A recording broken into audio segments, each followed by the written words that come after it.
travaillé sur cette broche, justement, le petit poulpe. J'étais à mon atelier et ma petite cousine de 2 ans et demi, est venue me demander ce que je faisais. Et donc je lui ai dit, bah, viens, monte sur mes genoux. Et on a brodé ensemble.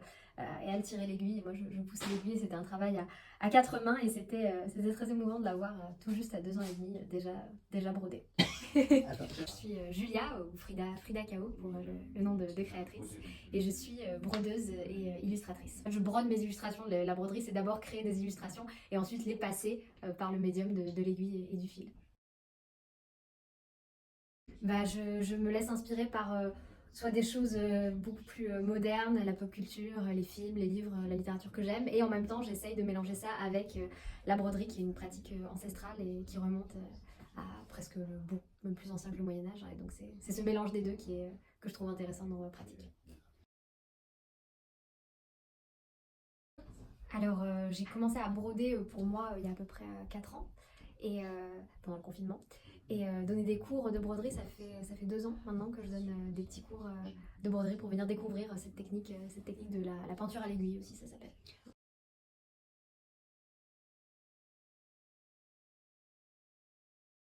Et ben, je suis vraiment enfin, je l'espère, être une pédagogue dans l'âme. J'aime transmettre passionnément. Je donne des cours de plein de choses. Et j'avais vraiment envie de pouvoir transmettre cette technique qui est riche et qui est vraiment très agréable à pratiquer. Tout le monde, depuis des grands débutants, des très grands vraiment qui n'ont jamais pratiqué cette technique, et puis des personnes aussi qui connaissent un petit peu déjà cette technique, mais à qui je peux apporter des petites subtilités, des petites nouveautés de technique ou de support. Voilà, on peut vraiment ouvrir à tous, depuis les plus jeunes, des plus jeunes jusqu'à tout âge.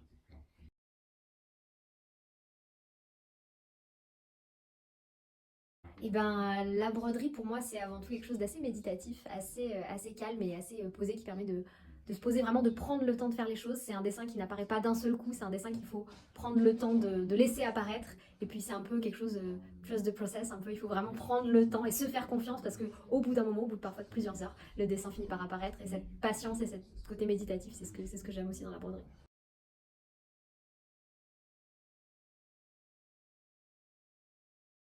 Et bien, si on choisit par exemple de faire une broche, on a plusieurs possibilités. On peut soit choisir avec un médaillon, soit sans médaillon. Et le déroulé, ça va être d'abord de choisir un dessin, décider de ce qu'on veut faire, et puis ensuite venir broder sur du tissu, choisir quel point on veut utiliser, si on veut mettre du relief ou pas du tout.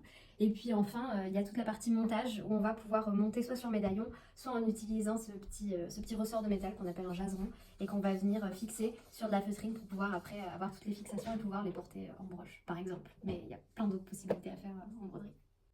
Merci beaucoup. Merci.